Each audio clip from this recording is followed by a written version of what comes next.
Bene ragazzi, amici, siamo qui insieme alla mia gattona portafortuna Sofì che ama molto essere coccolata, essere dondolata e così via, per parlare sempre di Platone naturalmente, degli Agrafa Dogmata, vi ricordate? Delle dottrine non scritte, di quelle dottrine che, almeno ipoteticamente, Platone non avrebbe mai messo per iscritto riservandole all'oralità, convinto che le cose più importanti, le cose basilari della propria filosofia non possano essere messe per iscritto, ma debbano essere soltanto esposte, discusse oralmente. Esistono davvero questi agrafa dogmata? Quali sono? Possiamo ricostruire quali sono queste dottrine non scritte? Qualcuno ce lo dice?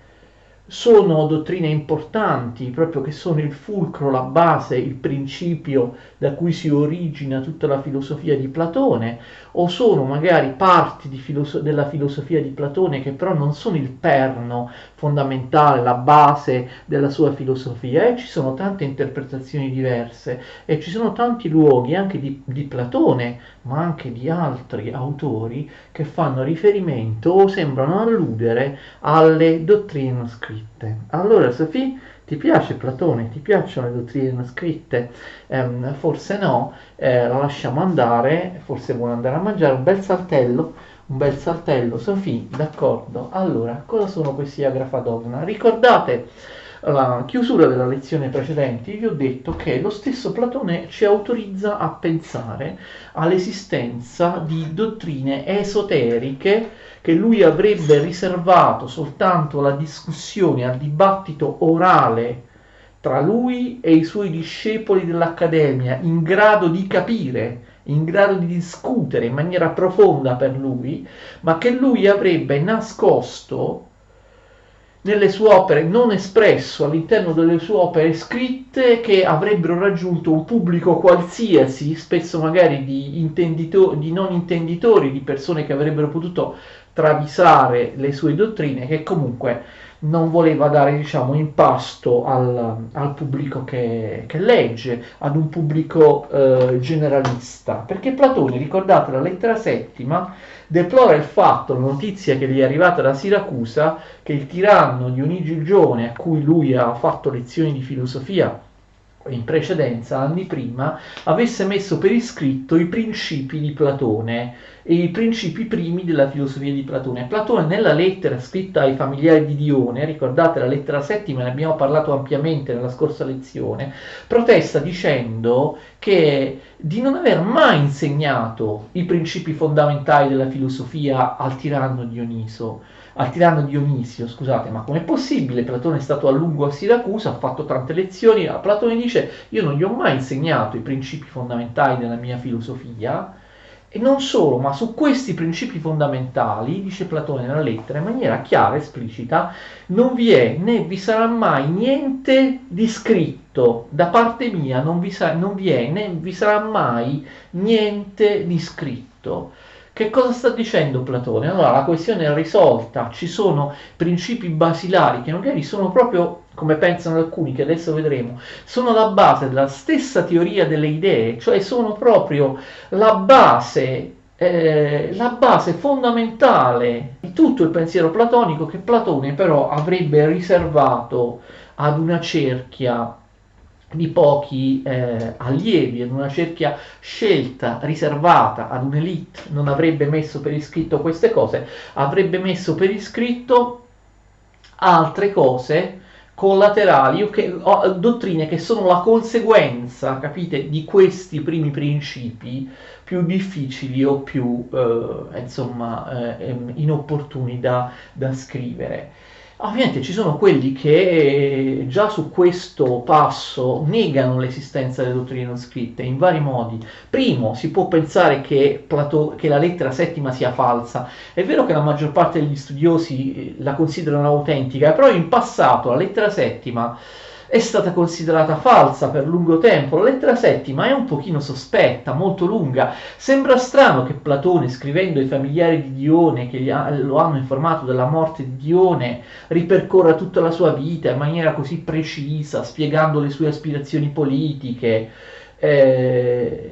tutto quello che è successo non solo a Siracusa, che avrebbe senso perché lui sta scrivendo ai parenti di Ione che vivono a Siracusa, ma anche tutto ciò che gli è successo ad Atene. La lettera settima sembra, secondo i suoi critici, scritta da qualcun altro un po' per giustificare Platone, d'accordo? Per giustificarlo in ordine al suo rapporto con la politica o con la città di Atene oppure con i tiranni di Siracusa. Quindi potrebbe sembrare un artefatto. Ci sono poi anche altre interpretazioni, cioè molti sostengono Platone ha detto sui primi principi non ci sarà mai niente di scritto, però in realtà Platone usa una parola greca che ora vi risparmio, che può significare non soltanto scritto, opera scritta, può anche significare trattato, saggio.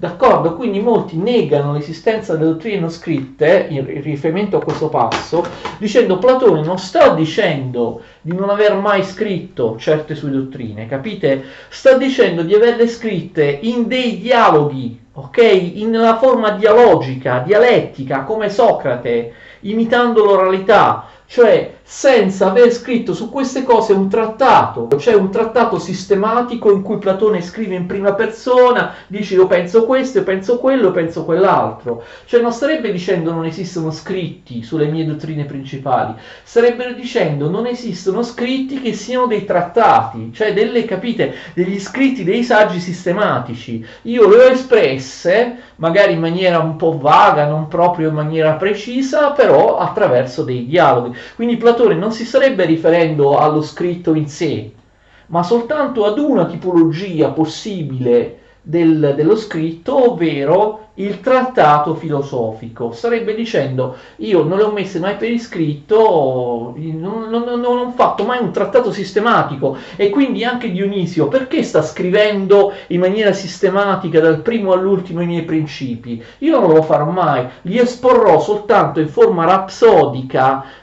imprecisa o volutamente incompiuta all'interno di dialoghi, capite? Quindi possono esistere diverse interpretazioni. Il problema è che qui non siamo di fronte soltanto alla dichiarazione di Platone all'interno della lettera settima, esistono anche molti altri luoghi in cui si parla delle dottrine non scritte. Primo, ci sono autori che non sono Platone che ci parlano delle dottrine non scritte, chiarissimo Aristotele. Aristotele ci dice nella metafisica che in maniera esplicita che esistono dottrine non scritte, cioè che Platone aveva delle dottrine che non insegnava, se non all'interno, attraverso il discorso orale, all'interno della sua scuola, dell'Accademia. Aristotele quindi ci dice che all'interno dell'Accademia Platone insegnava dottrine che non metteva per iscritto e ci dice anche quali sono. Aristotele, attenzione, questo è significativo, dice questo in un punto in cui lui sta criticando l'esistenza delle idee platoniche, delle idee forme, dottrina platonica a cui il seguace di Platone Aristotele non ha mai creduto, non credeva. Allora, lui dice, Aristotele, che le dottrine non scritte esistono e che corrispondono a questa.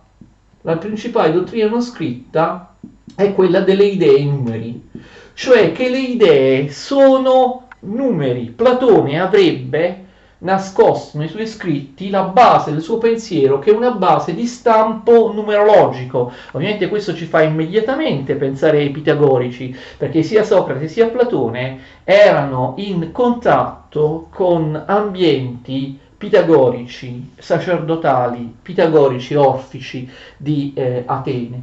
Quindi le idee sarebbero dei numeri, quindi sarebbe proprio alla base del pensiero di Platone. Platone ci parla solo delle idee forme, però in realtà alla base delle idee vi sarebbero dei numeri, cosa che Platone non dice mai nelle sue opere, ok? Cioè Aristotele ci dice che ci sono dottrine non scritte, Platone ci dice quali sono, e queste dottrine non scritte di cui parla Aristotele non emergono mai, non le abbiamo mai, in Platone non ce ne parla in nessuno dei suoi dialoghi, quindi la questione è molto importante. Le idee corrispondono a dei numeri, non solo, ma attenzione, le idee corrispondono a dei numeri, ma le idee sono anche dei principi generatori dei numeri, cioè alla base delle idee forme ci sarebbero dei principi che sono ancora più primordiali delle idee forme che li genererebbero. Le idee forme derivano da questi principi numerici, che quindi sono proprio delle cause generatrici, delle scaturigini delle idee. Allora, questi principi numerici che generano le idee sono l'uno e la diade, d'accordo? L'uno è la diade, che Aristotele chiama anche dualità indeterminata. Ovviamente cos'è la diade? La diade è il molteplice, d'accordo? È il molteplice. E quindi i due principi da cui scaturiscono tutte le idee, non solo, ma scusate se non l'ho detto prima, da cui scaturiscono anche tutti gli altri numeri, i numeri base da cui scaturiscono tutti gli altri numeri che corrispondono alle idee, sono da una parte, sono due. Sono da una parte l'uno e dall'altra la diade, il molteplice, la dualità indeterminata. Quindi ci ho una coppia di principi opposti, d'accordo? Una coppia di principi opposti. Quarta cosa che ci dice Aristotele, che l'uno rappresenta il bene, mentre invece il molteplice, la diade indeterminata, rappresenta il male. Quindi, vedete, sono principi numerologici che si declinano anche da un punto di vista etico. Poi altre cose, attenzione, che Aristotele ci dice, per esempio il fatto che i numeri siano intermedi, attenzione, i numeri siano intermedi tra cose materiali e idee, questo il quinto punto e altri che Aristotele ci menziona, Platone lo dice, cioè questa quinta cosa Platone la dice esplicitamente nei dialoghi, però le altre potrei essere ancora più preciso e articolato, ma ci vorrebbe tempo. Tutte le altre cose che sono numerose, che Aristotele ci testimonia, queste sono le idee dei numeri, assolutamente non compaiono in nessuno dei dialoghi di Platone. Quindi problema, ce lo dice Aristotele, sarà vero, le dottrine non scritte esistono e sono dottrine che riguardano i principi. Sono dottrine che riguardano i principi, cioè alla base delle idee ci sarebbero dei principi. Questi principi sono dei numeri che corrispondono alle idee e questi numeri vengono generati da due principi opposti fondamentali che generano tutti gli altri numeri, cioè l'uno è da una parte la diade, la molteplicità indeterminata dall'altro che rappresenta il male. Naturalmente si tratta di una dottrina che potrebbe somigliare a quella dei pitagorici, ma molti interpreti hanno detto di no. La distinzione fondamentale nei pitagorici è tra il pari e il dispari, non tra l'uno e il molteplice. L'uno e il molteplice sono solo, vi ricordate, una delle 10 coppie di contrari fondamentali nel cosmo dell'universo pitagorico, ma non sono la base di tutto. È vero che l'1 per i pitagorici era un numero particolare, era un pari impari, né pari né dispari, ma i pitagorici si guardano bene da dire che l'1 o qualche altro numero generino altri numeri. Quindi è una teoria numerologica che fa pensare automaticamente ai pitagorici, ma sembrerebbe diversa dalla numerologia pitagorica. Ovviamente quindi da qui nascono un sacco di problemi. La testimonianza di Aristotele è suffragata da un'altra fonte, Aristosseno, è un nome un po' diverso da Aristosseno.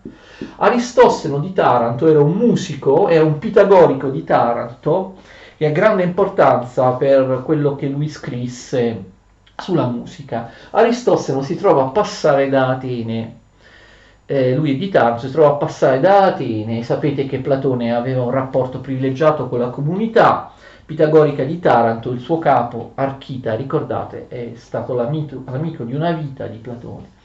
Aristosseno ascolta che in giro la notizia che Platone farà una conferenza all'interno dell'Accademia aperta al pubblico, una cosa singolare perché Platone insegnava nell'Accademia ma soltanto una cerchia di discepoli. Questa volta invece nel luogo proprio nella sede fisica dell'Accademia, della scuola di Platone, Platone fa una conferenza aperta a tutti. Questa conferenza, ci dice Aristotele, noi abbiamo il suo brano, questa conferenza Platone intitola sul bene.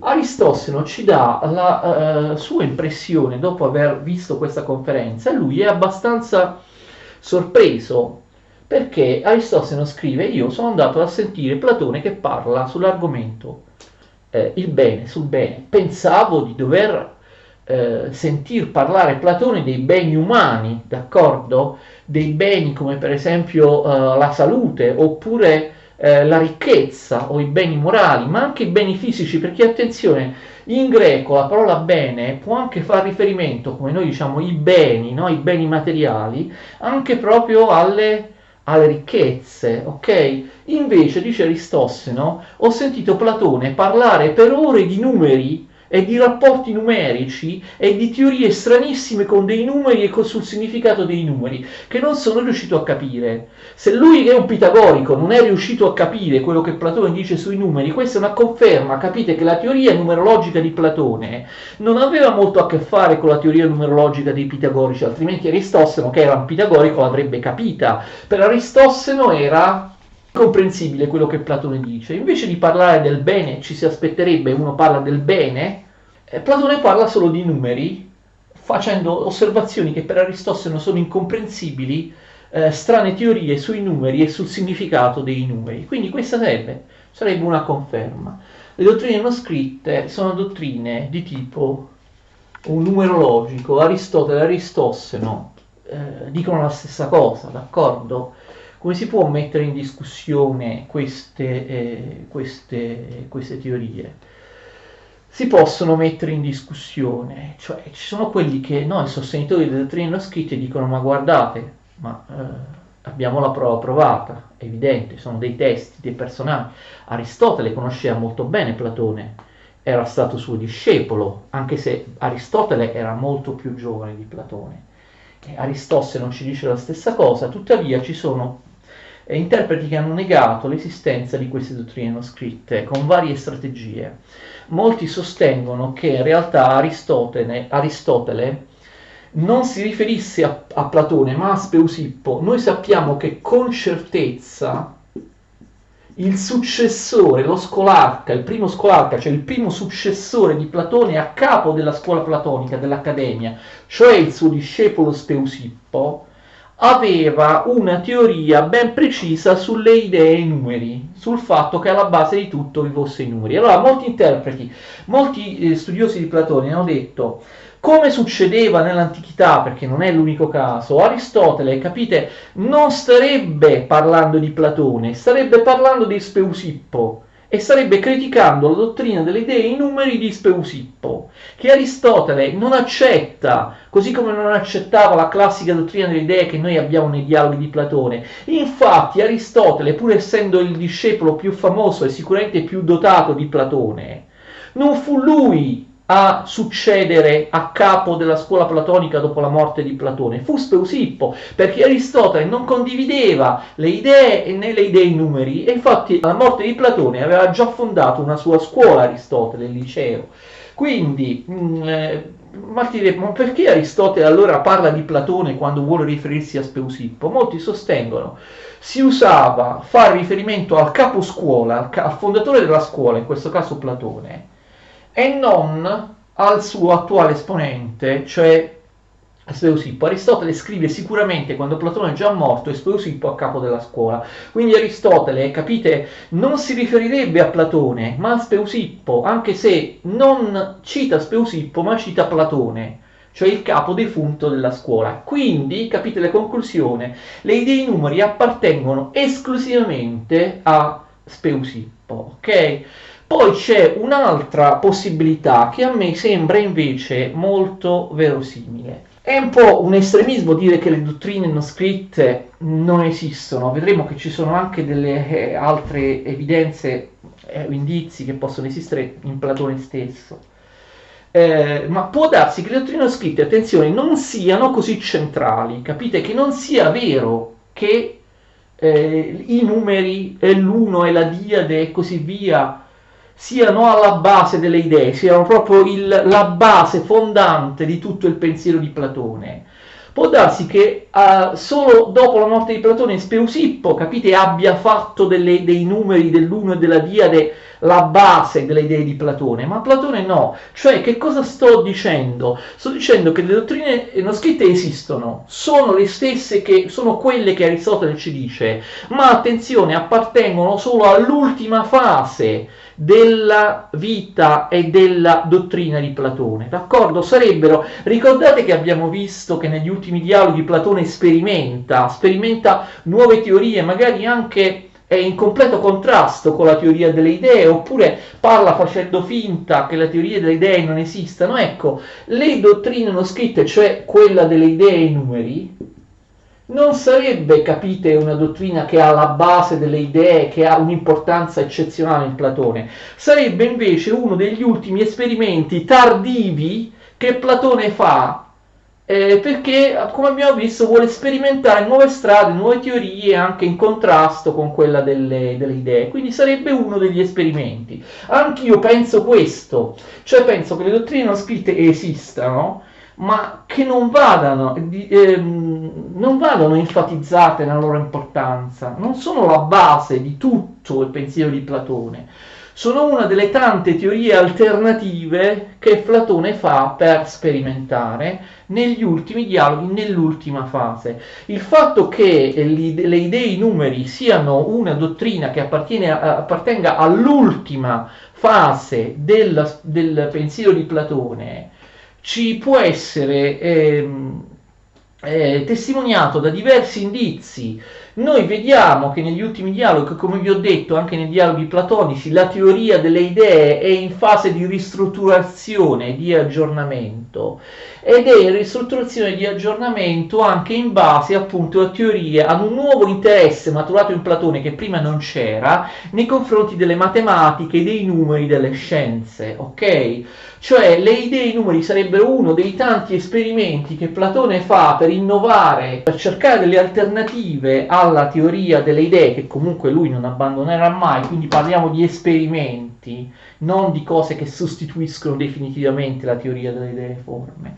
Perché noi vediamo che negli ultimi dialoghi proprio si accende un interesse di Platone per i numeri, per la matematica, per le scienze, anche per la natura. Vi ricordate? Aveva sempre disprezzato la conoscenza della natura, poi sia pure mettendo le mani avanti dicendo è solo un gioco, è solo un divertimento, è solo una cosa verosimile, un trastullo. Platone negli ultimissimi anni della sua vita scrive il Timeo, quindi affronta per la prima volta la filosofia della natura. Timeo in cui sono presenti numerosissime dottrine numerologiche, come numerosissime dottrine numerologiche sono presenti nelle leggi, dove c'è addirittura una religione astrale in cui un consiglio notturno va fuori dalla città e decide i provvedimenti, le leggi, le azioni politiche della città guardando gli astri e misurando, d'accordo, la posizione, la velocità, facendo dei rapporti numerici tra gli astri. Una dottrina, questa politica, c'è un consiglio notturno che decide guardando gli astri in base a dei calcoli numerici, che è in completo contrasto con la classica dottrina politica di Platone espressa all'interno della stessa opera delle leggi, capite? Cioè tutti i dialoghi finali di Platone straboccano di numeri, di teorie numerologiche, di numeri anche che non si capiscono bene, ok? E c'è il demiurgo che nel Timeo crea l'universo attraverso i 5 solidi regolari, i poliedri, gli unici 5 poliedri regolari, ma c'è di tutto anche nella Repubblica, nelle leggi c'è un numero preciso di famiglie che devono esistere, un numero preciso di figli che devono nascere, la popolazione deve avere un numero preciso, la popolazione dello Stato ideale deve avere un numero preciso e così via. Cioè tutti gli ultimi numeri di Platone, gli ultimi dialoghi di Platone sono pieni di riferimenti alla numerologia, ai numeri, alla geometria, all'astronomia, alla matematica, alle scienze, capite? Quindi la teoria delle idee e i numeri, invece di essere la base di tutto il pensiero di Platone, potrebbe essere solo una delle tante teorie che si affaccia verso la fine della produzione di Platone. Io sono convinto che sia così. Mentre altri esperimenti, altre teorie alternative, Platone le ha scritte, nel caso delle idee e numeri, Platone questa teoria non l'ha scritta. scritta, d'accordo? Questa sarebbe semplicemente la differenza. Se vediamo, ci sono dei dialoghi, abbiamo già parlato la scorsa volta del Filebo, e nel Filebo Platone parla di una teoria, di una tesi che non esiste in nessuno degli altri dialoghi e sembra assolutamente contraddire le idee forme. Ed è una tesi che sembrerebbe a base numerologica. Platone dice che le 4 cause generatrici di tutti gli enti dell'universo sono la mescolanza, causa, limite e illimitato. Una tesi che è in totale contrasto con la dottrina delle idee. Eppure il Filebo esprime questa teoria, capite? Una teoria, un esperimento, una teoria alternativa, un po' come quella delle idee e numeri. Molti hanno detto nel Filebo anche ci sono continui riferimenti a numeri, a teorie numeriche, è vero, però la teoria delle idee e numeri non è espressa neanche nel Filebo. Mescolanza, causa, limite e illimitato potrebbero far pensare il limite e l'illimitato al pitagorismo, ai numeri del pitagorismo, però è un'altra teoria, non è una teoria come quella delle idee e numeri, però è per dire che in moltissimi dialoghi della maturità, ma soprattutto della vecchiaia, Platone introduce teorie strane, alternative, che sono in contrasto con la teoria delle idee. La teoria dei numeri potrebbe essere una di queste, che Platone però non ha messo per iscritto. Anche nel Cratilo, ve l'ho detto, dedicato alla filosofia del linguaggio, Platone fa finta che la teoria delle idee non esista, facendo comunque però dei sottili riferimenti ad essa, quindi ci fa capire di non averla abbandonata, però nel Cratilo lui è come se ci dicesse: vediamo cosa succede se le idee forme non esistessero, d'accordo? Facciamo un esperimento e così via.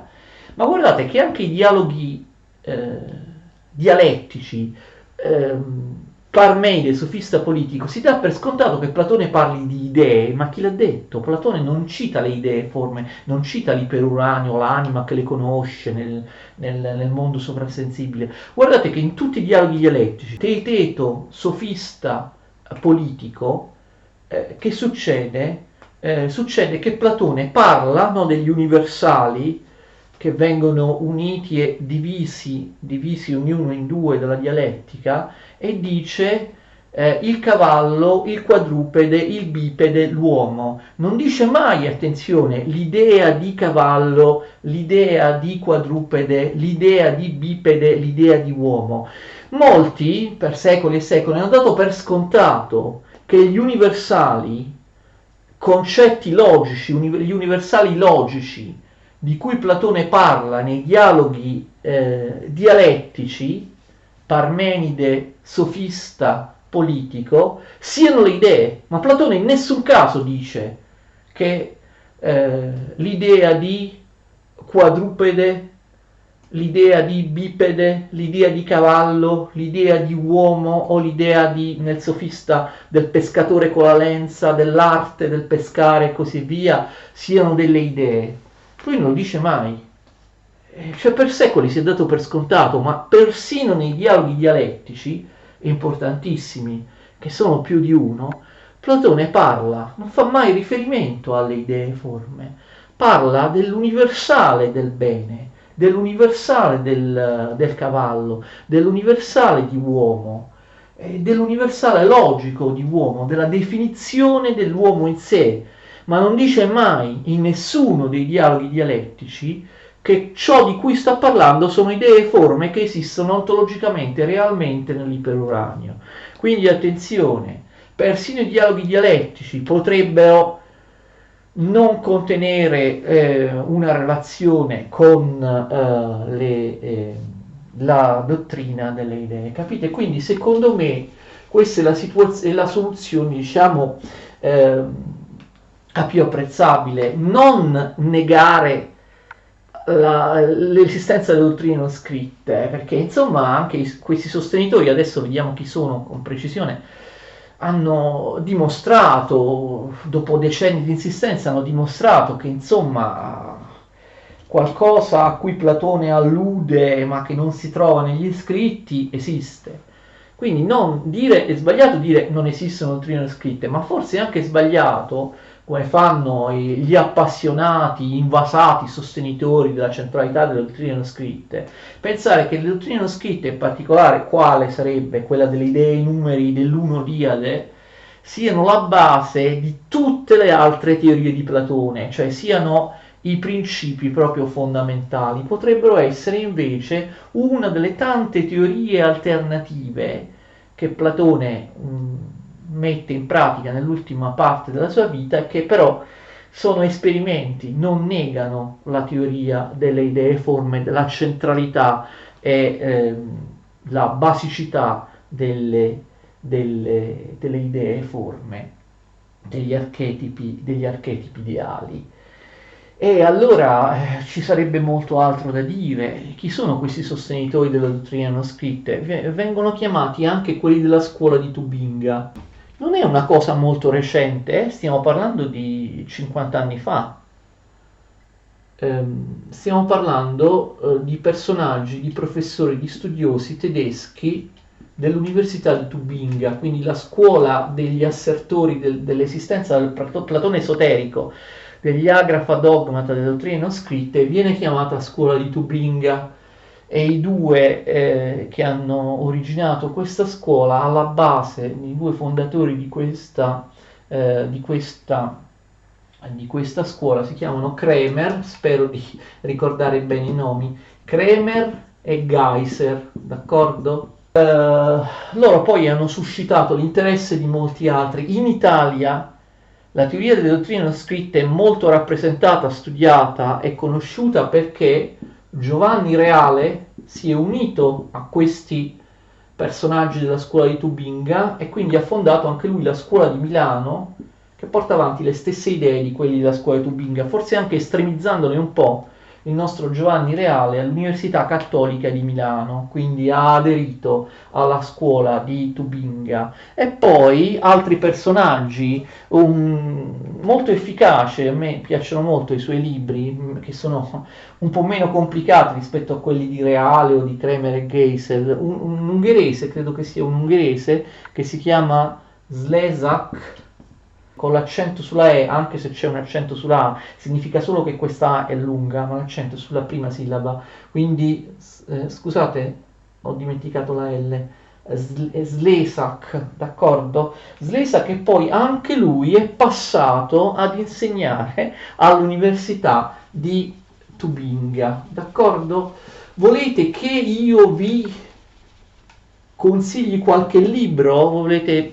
io non ho mai conosciuto questo fatto delle dottrine non scritte, vorrei capire come comprendere Platone alla luce delle dottrine non scritte, mi si apre un nuovo orizzonte in Platone. Io non vi consiglio, se volete, a meno che non siete degli studiosi di filosofia, non vi consiglio di leggere le opere di Kremer, di Geiser. Tra l'altro poi Kremer e Geiser sono stati spinti, spronati a scrivere nuove opere dallo stesso Giovanni Reale, che in collaborazione con loro li ha anche spinti a scrivere nuove opere. Oppure la famosa opera di Giovanni Reale, credo che sia del 1982, ma posso sbagliare, per una nuova interpretazione di Platone, in cui Giovanni Reale appunto esprime la sua sconfinata ammirazione per la centralità delle dottrine non scritte, facendo dire magari a Platone, forse in maniera eccessiva, cose di cui non siamo sicuri, perché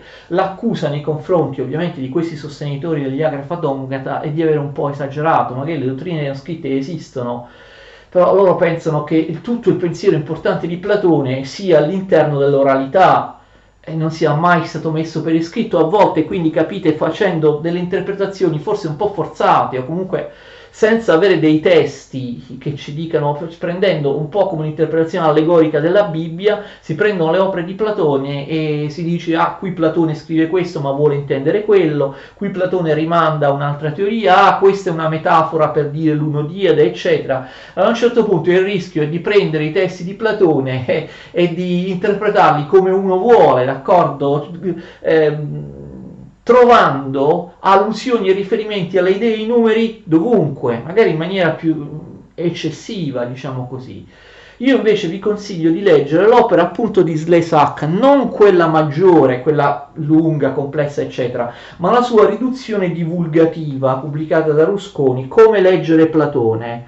Quindi l'opera minore, quella insomma più condensata, più divulgativa, più facilitata di Slezak rispetto alla sua opera più grande. Se voi leggete queste pagine, ecco, c'è comunque tutto in maniera semplice e semplificata, sono diciamo meno di 180 pagine. Come leggere Platone di Slezak. Questo è il libro che io vi consiglio di leggere per avere un quadro diciamo generale, ma comunque piuttosto completo ed esauriente delle idee di questi sostenitori della dottrina non scritta della scuola di Tubinga, senza finire per leggere libri di centinaia e centinaia di pagine con riferimenti complessi e così via. E allora quindi l'accusa, attenzione, che viene fatta a questi esponenti della scuola di Tubinga e gli altri, Giovanni Reale, è quello appunto di tradire Platone, ma anche, attenzione, quello di voler deformare Platone per motivi ideologici.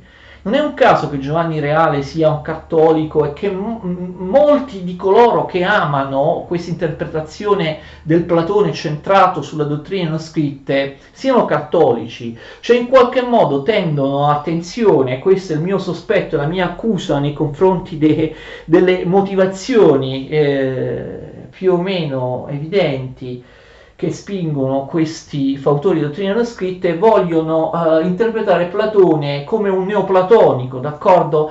Vogliono interpretare Platone dando alla dottrina di Platone un approfondimento mistico religioso che in realtà nel pensiero di Platone è assente, e quindi facendo di Platone quasi un monoteista, d'accordo? Perché le idee sono tante, c'è una pluralità di idee. Platone in realtà nei dialoghi dialettici cerca di ricondurre questa pluralità di idee all'unità, perché le idee sono molteplici. Gli è stata fatta l'obiezione: ma come Parmenide diceva che l'essere è uno, e non a caso questa obiezione Platone la mette proprio in bocca a Parmenide, al personaggio di Parmenide nel dialogo omonimo Parmenide.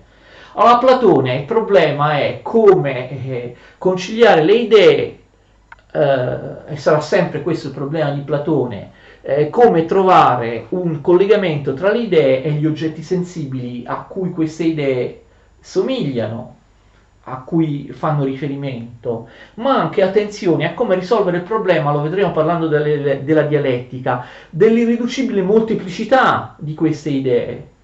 Quindi, capite, la dottrina delle idee e numeri potrebbe essere un tentativo di Platone di ricondurre le idee ad un solo principio, per quanto binario, d'accordo? Bene e male, l'uno è il molteplice, che sarebbero alla base di tutto. Un tentativo simmetrico è quello che Platone stava facendo nello stesso periodo, appunto il tentativo della dialettica, che va in questa stessa direzione. Il problema è che in questo modo si rischia di vedere Platone come qualcuno che, appunto, come i neoplatonici successivi, abbia messo al centro l'uno, abbia messo al centro dei principi mistici, l'uno, la diade, dei principi basilari di tipo mistico-religioso, facilmente adattabili al cristianesimo, d'accordo? Che in realtà negli scritti di Platone non ci sono. Quindi le dottrine non scritte sembrerebbero interpretare faziosamente Platone per voler fare di Platone a tutti i costi un anticipatore del cristianesimo, anche se magari di un cristianesimo non monoteistico ma dualistico, bene e il male, l'uno e il molteplice alla base di tutto. Giovanni Reale è molto esplicito in questa operazione, trova continuamente in Platone anticipazioni del cristianesimo. Questo mi sembra forse un po' forzato, ma questo può gettare luce sul fatto che questi sostenitori delle dottrine non scritte forse tendono a deformare Platone, a vederlo in un certo modo, perché hanno degli interessi ideologici o religiosi a farlo. Spero di essermi spiegato.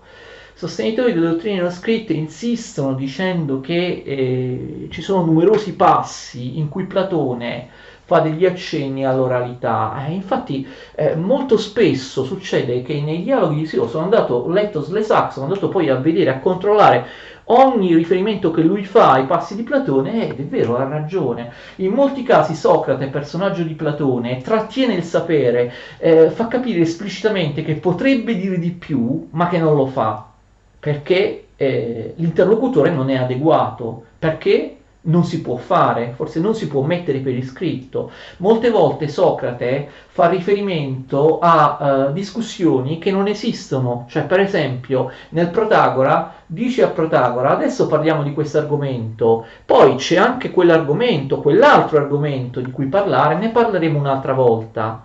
Ma la discussione su quell'argomento, capite, non esiste in nessun altro dialogo. Allora i sostenitori delle dottrine scritte dicono, vedete, ci sono continui rimandi all'oralità, ci sono continui riferimenti a problemi, a discussioni, a teorie che vengono accennate, ma che poi nelle opere di Platone non troviamo, e quindi ci sono accenni e allusioni all'oralità, alle dottrine non scritte, che solo gli iniziati, che solo la ristretta cerchia dei discepoli di Platone che parlavano oralmente con lui là nell'Accademia capiscono, mentre il pubblico generalista di coloro che legge non può capire perché non conosce quelle dottrine. Quindi ci sarebbero moltissime frasi, allusioni, anche frasi, le vanno a scovare dovunque, capite, questi sostenitori delle dottrine non scritte, frasi, parole, allusioni a qualcosa che non c'è nei dialoghi, che sarebbe stato riservato soltanto ad un insegnamento orale, d'accordo? Però è vero che Socrate spesso dice potrei dire questo, ma questo non si può, non lo posso fare ora, o così via. Oppure addirittura c'è un punto, credo nella Repubblica, no, forse nel Timeo.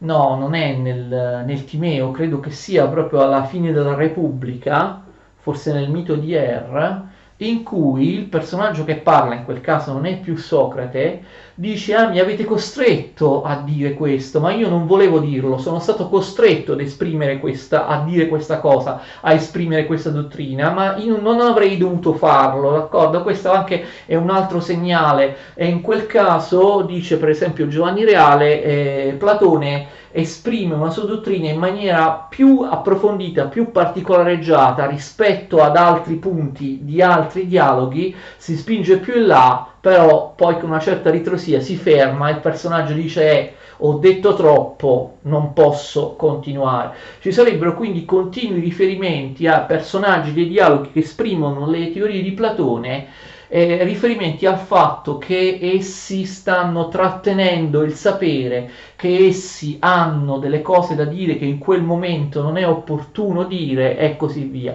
Inoltre poi i miti, l'abbiamo già detto la scorsa volta, i miti conterrebbero delle metafore, delle parole, delle metafore, delle immagini che farebbero un preciso rimando all'oralità, e quelli che non conoscono le dottrine orali, non sono discepoli di Platone e l'Accademia, non potevano cogliere questi rimandi. Adesso non posso dirveli qui perché è assurdo, ma man mano che spiegheremo il pensiero di Platone e io vi illustrerò ciascuno di questi dialoghi, io farò sempre riferimento all'interpretazione che di questi dialoghi, capite, viene data dai sostenitori delle dottrine non scritte. Un'ultima cosa che però insomma potrebbe essere un po' lunga, una cosa fondamentale: Platone sembra avvalorare quest'idea che non tutto possa essere messo per iscritto, sulla base della sua famosissima critica della scrittura che si trova proprio alla fine del Fedro, del dialogo il Fedro.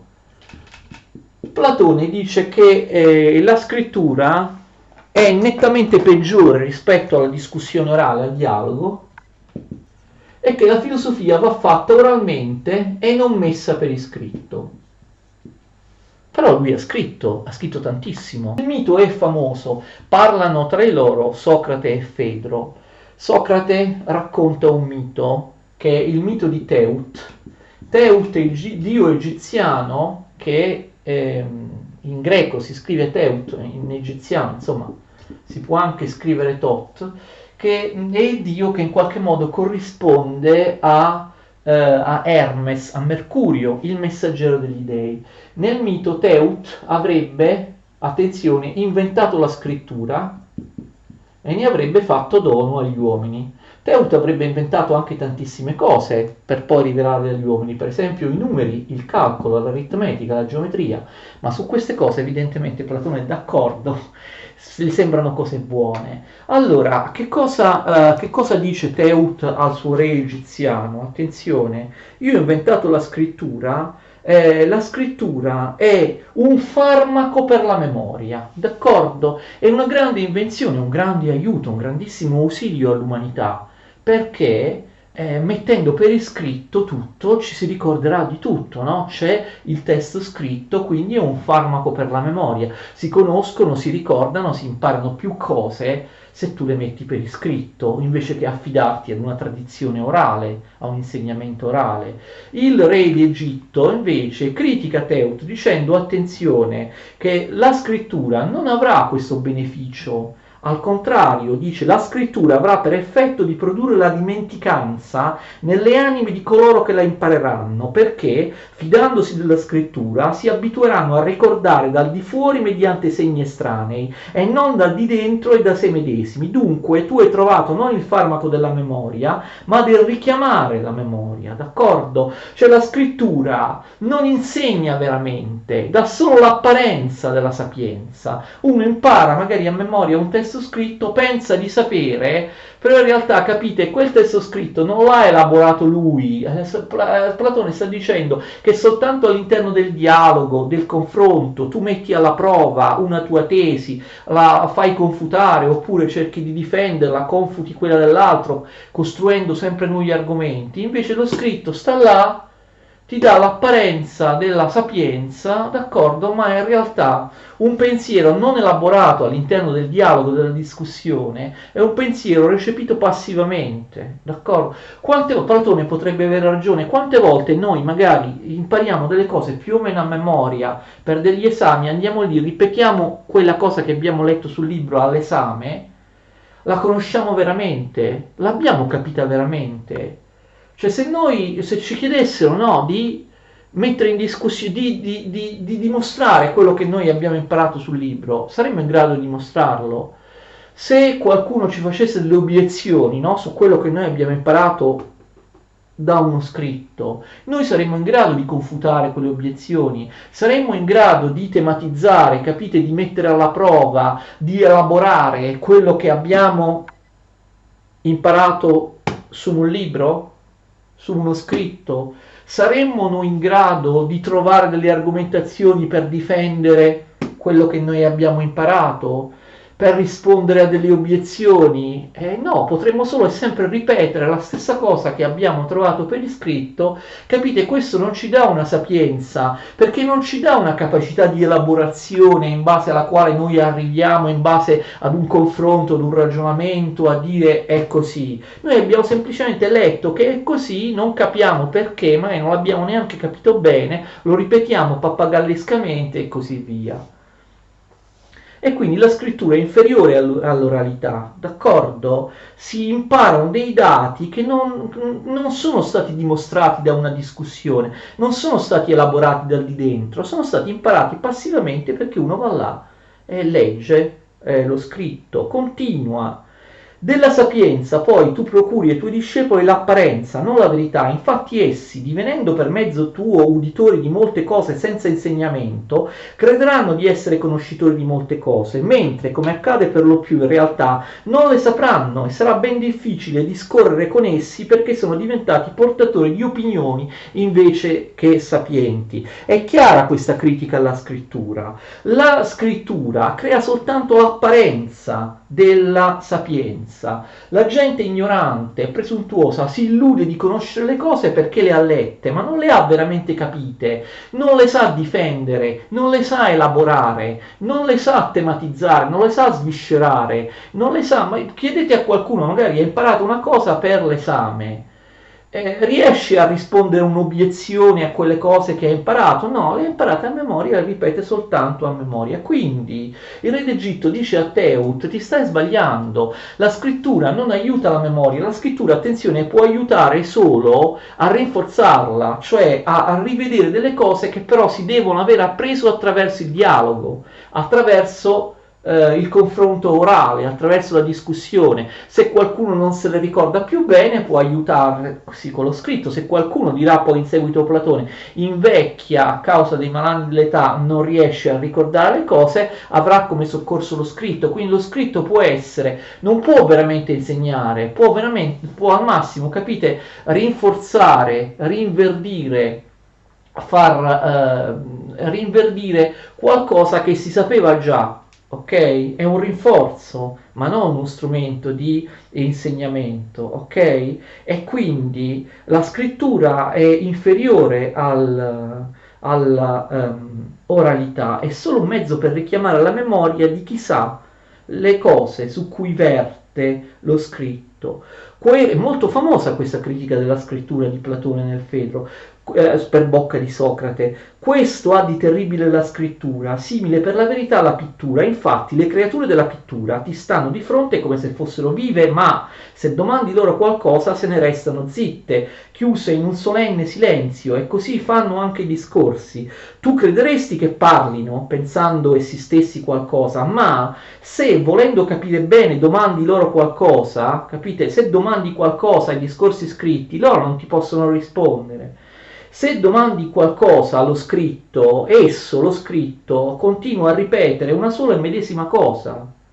Una volta che un discorso sia scritto, rotola dappertutto, lo leggono tutti, finisce nelle mani di coloro che se ne intendono, e così pure nelle mani di coloro ai quali non importa nulla e non sa chi deve parlare e chi no. Se gli recano offesa o torto, lo oltraggiano, ha sempre bisogno dell'aiuto del padre di chi ha scritto, perché non è capace di difendersi e aiutarsi da solo. Ma il padre, una volta che il padre dello scritto scrive, lo scritto si allontana da lui, può andare a persone di altre epoche, di altri paesi, di altri posti, che non conoscono neanche l'autore, capite? Questo è un altro aspetto molto famoso dell'argomentazione contro la scrittura di Platone per bocca di Socrate.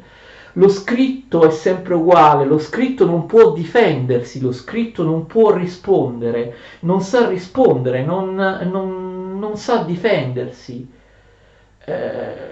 Una verità, un pensiero filosofico, quando viene affidato all'oralità, può essere sempre, capite, aggiustato se io ho sbagliato qualcosa. Se qualcuno mi fa un'obiezione, il giorno dopo, rispetto a quello che ho detto il giorno prima, continuiamo a discutere, io magari modifico quello che ho detto il giorno prima, aggiusto la mia teoria, mi si fa un'obiezione alla mia teoria, io sono presente in carne e ossa e posso parlare. Nel dialogo, nell'oralità, io trovo il modo per difendere la mia teoria. Invece lo scritto è muto, lo scritto non può rispondere, dice sempre la stessa cosa. Ci sono delle obiezioni, ma lo scritto non può rispondere, hai bisogno dell'autore, ma l'autore scrive, l'autore non c'è più. Lo scritto finisce anche nelle mani di persone ignoranti, che quindi pensano di aver capito, ma in realtà non hanno capito niente. Non possono confrontarsi con l'autore, e quindi produce solo lo scritto apparenza di sapienza, è solo presunzione, d'accordo?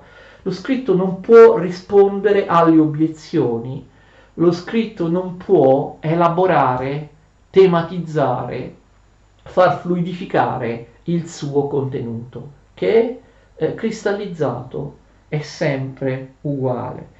Quindi il discorso che viene scritto mediante la scienza nell'anima di chi impara, cioè scrivere attraverso il dialogo, il discorso che viene scritto, una metafora, nell'anima di chi impara e che è capace di difendersi da sé, e sa con chi deve parlare e con chi deve tacere. E quindi qui abbiamo un'altra argomentazione, il fatto che quando si parla nel dialogo non si può dire sempre tutto, e quindi ovviamente qui intervengono i sostenitori di dottrine non scritte, avete visto, abbiamo ragione. Socrate dice che non si può dire tutto a tutti, ci sono persone che non sono in grado di capire, ci sono persone con cui devi elaborare un certo tipo di discorso di ragionamento, altre con cui puoi fare un altro tipo di ragionamento. Non puoi dire la stessa cosa a tutti, molti non la capirebbero, molti si offenderebbero. Per molti quel modo di esprimersi non sarebbe adatto, non servirebbe a convincerli, e lo scritto queste cose non le può fare. Viene letto da chiunque, non si sa da chi, dagli ignoranti, da coloro che non capiscono, da coloro che si offendono, mentre invece nel dialogo io posso, capite, dire alcune cose e non altre a seconda dell'interlocutore. Quindi il discorso permette di esprimersi in maniera diversa in base all'interlocutore, e quindi Platone esplicitamente dice che non si può sempre dire tutto a tutti, che ci sono delle cose che bisogna tacere, e quindi vedete i sostenitori di dottrine non scritte dicono Platone non ha scritto tutto, ok? Ha scritto solo quello che può essere compreso in maniera basilare e generale da un pubblico amorfo indistinto, che non mi dà nessuna garanzia. E quindi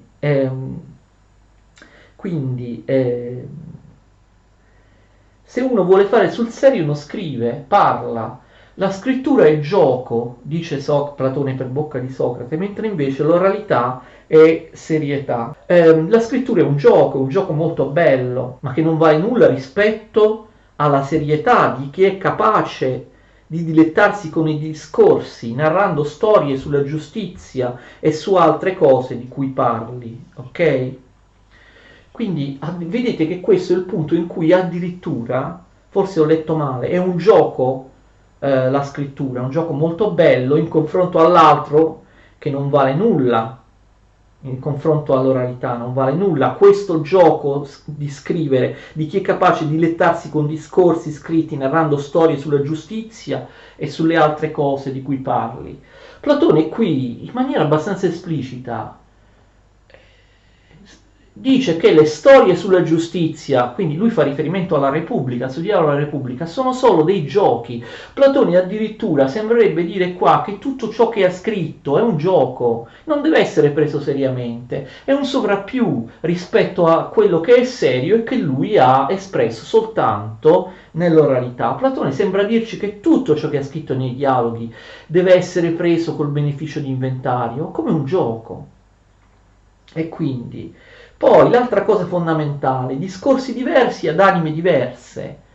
Lo scritto è sempre identico, non si adatta, non capisce qual è la tipologia di interlocutore. Per ogni interlocutore ci vuole un ragionamento, una tipologia di discorso diversa. A seconda dell'anima che hai di fronte parlerai in un modo oppure in un altro, dirai alcune cose oppure ne dirai altre, d'accordo? Quindi bisogna che costruire, attenzione, ordinare il discorso in modo corrispondente all'anima a cui sei di fronte, dando attenzione ad un'anima complessa, discorsi complessi e comprendenti tutte le armonie, e a un'anima semplice, discorsi semplici, capite? Quindi Platone, dicono i sostenitori delle dottrine non scritte, nei suoi dialoghi ha dato dei discorsi semplici, esoterici, divulgativi, non sa chi li legge, ok? E quindi mentre invece il discorso più complesso l'ha riservato all'oralità, e quindi sembrerebbe proprio confermare le idee dei sostenitori delle dottrine non scritte. Lo scritto è un gioco, lo scritto non si adatta all'interlocutore, non puoi scrivere tutto a tutti, devi trattenere il sapere, devi dire alcune cose ad alcuni, altre cose ad altri. Alle anime semplici non puoi dire tutto, devi risolvere i discorsi complessi all'oralità. Le cose serie vanno elaborate in un insegnamento orale. Il filosofo poi dice, conclude Platone per bocca di Socrate, deve possedere sempre qualcosa di più, di maggior valore rispetto a quello che ha scritto. Se la dottrina, la conoscenza del filosofo corrisponde solo a ciò che ha scritto, vuol dire che si tratta di un filosofo scarso. Il filosofo deve avere sempre delle cose in più rispetto a quello che ha scritto, per poter andare più in profondità, per poter difendere, per poter elaborare, per poter argomentare e dimostrare ciò che viene scritto da diversi punti di vista a seconda di come va avanti il dialogo. Cioè il passo è molto chiaro, perché, come vedete, Platone critica la scrittura e dice che l'oralità è superiore alla scrittura, per i motivi che vi ho detto, spero che si siano capiti. E sembrerebbe anche dire che la vera filosofia, quella più complessa, quella per le menti migliori, non può essere messa per iscritto, perché per iscritto si mettono le cose, possono dire le cose più superficiali per le menti più semplici. Platone sembra addirittura criticare la sua stessa scrittura, dire esplicitamente che le storie che si raccontano sulla giustizia, come il suo dialogo alla Repubblica, sono solo storie che si raccontano per gioco, qualcosa di meno impegnativo ma che non rappresenta la verità. Come si può interpretare questa veramente incredibile critica nei confronti della scrittura da parte di un grande scrittore, da parte di uno come Platone che ha scritto di filosofia, ha scritto moltissimo di filosofia, è solamente tutto un gioco. Questo ovviamente è il punto. Molti anche qui hanno messo in discussione la radicalità del significato di questa critica della scrittura nel Fedro, nel dialogo di Platone, il Fedro.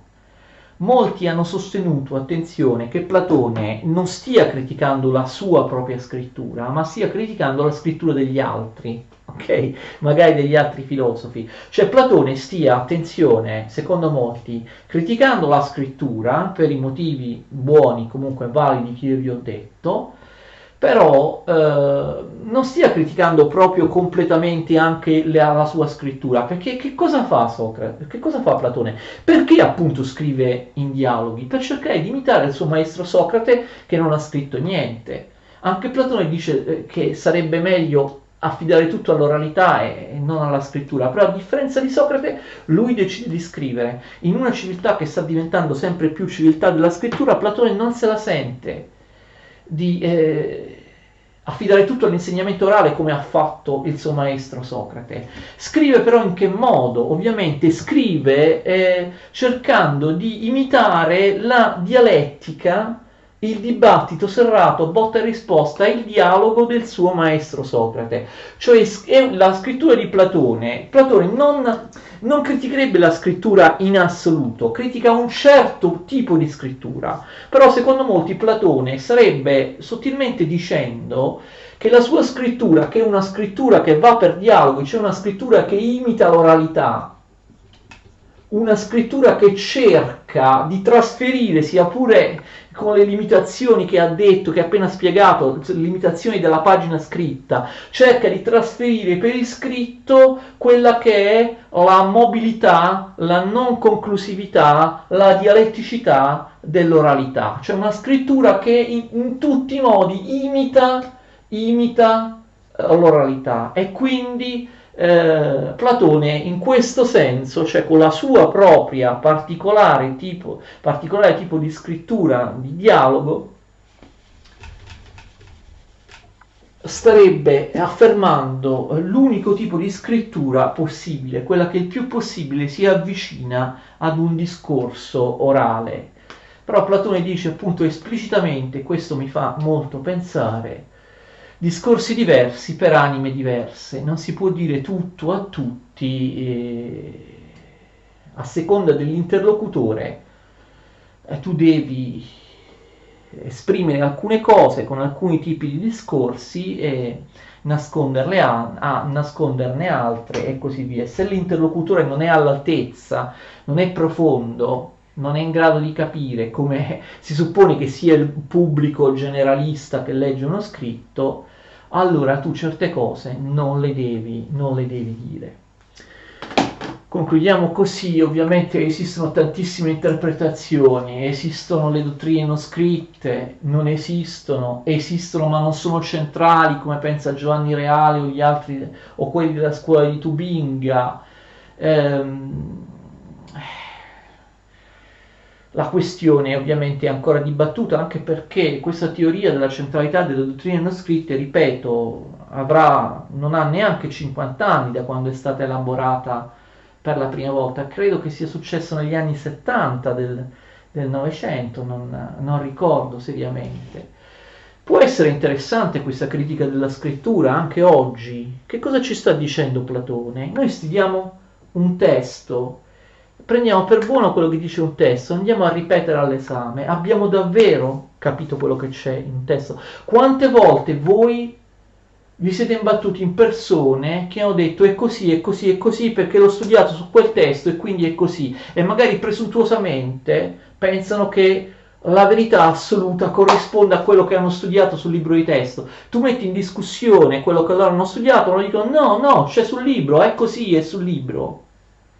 E questa è una chiusura alla ricerca filosofica, alla possibilità di confutare, alla possibilità di rielaborare, alla possibilità di mettere in discussione una tesi. Cioè è scritto e allora è così. E magari si impara a memoria quella cosa, si pensa di sapere, si è presuntuosi. Io ho preso 30 all'esame, ma tu hai capito veramente quello che c'è scritto e quello che hai letto su quel libro? Me lo spieghi meglio? Me lo spieghi da un altro punto di vista?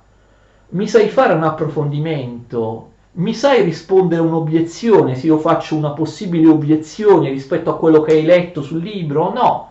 Magari uno, no, quello è sul libro, quello sa più o meno a memoria, capite? È una cosa che diventa poi posticcia, diventa cristallizzata, che non viene messa in pratica in nessun modo. Anche quando si studia matematica, si studiano delle formule a memoria che si applicano ad esercizi completamente lontani dalla realtà, e se uno poi dice quel lì per calcolare la distanza tra quei due pali nel giardino possiamo applicare il teorema di Pitagora, possiamo fare così, quello che pure ha tutte le formule della matematica in testa non ci arriva, non ci pensa a applicarle d'accordo in situazioni reali, a metterle in gioco nella realtà. Lo scritto diventa solo un'assimilazione astratta di una teoria che non deriva dall'esperienza, dal dialogo, dal confronto di opinioni. Quindi potrebbe in qualche modo avere ragione Platone, almeno in qualche senso, quando ci esorta a non accontentarci dello scritto. E oggi che cosa succede? Acquistiamo dei libri, magari non li leggiamo. Pensiamo di possedere il contenuto del libro soltanto perché ce l'abbiamo. Possiamo in qualunque momento andare a vedere cosa c'è scritto sul libro, però in fondo non lo facciamo. Creiamo anche magari un archivio da internet, no, di tante cose, ce le abbiamo, ma poi magari non andiamo mai a leggerle, non andiamo mai a studiarle, non andiamo mai a tematizzarle, a riflettere su quello che c'è scritto. Io conoscevo quando ero piccolo molti miei amici, compagni di classe, che compravano un'enciclopedia dopo l'altra, pensando in questo modo, in maniera molto provinciale, di possedere il sapere. Io in casa ho quella grande enciclopedia, c'è scritto tutto, posso fare quella ricerca, poi magari queste enciclopedie non venivano mai lette, non venivano mai capite, non spingevano alla conoscenza, ma anzi spingevano alla pigrizia nei confronti della conoscenza. Sta lì, sta scritto, lo posso imparare quando voglio, poi magari alla fine non lo imparo. Non lo so, si può attualizzare e dare un significato anche a certe cose che sono state scritte 2400-2500 anni fa, come le idee di Platone. Anche questa lezione è diventata veramente molto lunga. Spero che adesso, dalla prossima lezione, iniziamo a parlare proprio del pensiero di Platone, della sua filosofia. Spero di riuscire a dividere gli argomenti in lezioni più brevi. Ho cercato di essere comunque molto completo e preciso sulle questioni preliminari, la vita, le opere, le questioni che le opere ci pongono di datazione, di cronologia, di autenticità e il modo con cui scrive Platone, con quali espedienti, con quali tecniche scrive, è la questione: ha scritto veramente tutto oppure gli scritti di Platone rimandano a delle dottrine che forse possiamo in parte ricostruire, ma che Platone insegnava soltanto oralmente con i discorsi. A partire dalla prossima volta parliamo proprio dei contenuti della filosofia di Platone. Arrivederci.